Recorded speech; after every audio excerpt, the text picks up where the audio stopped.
Friends, பூமியைப் போல் 10 லட்சம் மடங்கு பெரியது சூரியன்.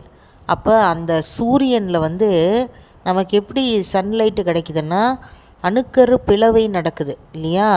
அந்த மாதிரி நடக்கும்போது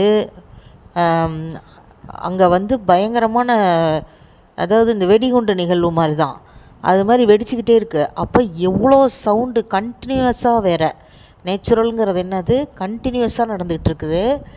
அப்போ எவ்வளோ சவுண்டு அங்கே உருவாகும்னு நினச்சி பாருங்கள். சின்னதாக ஒரு வெடி வச்சாலே எவ்வளோ சவுண்டு நமக்கு கேட்குது. அப்போ இவ்வளோ சவுண்டு பாஸ் ஆகிட்டு தான் இருக்கும். நம்ம பூமியில் இருக்கோம் இல்லையா, நமக்கெல்லாம் ஈஸியாக அடைஞ்சிரும்.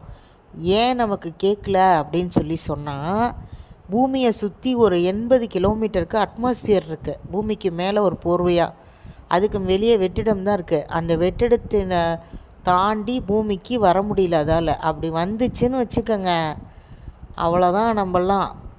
நம்ம எல்லோரும் தற்கொலை பண்ணிட்டு சாக வேண்டிதான்.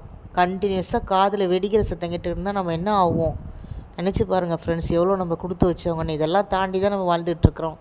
சப்ஸ்கிரைப் பண்ணுங்கள் ஃப்ரெண்ட்ஸ்.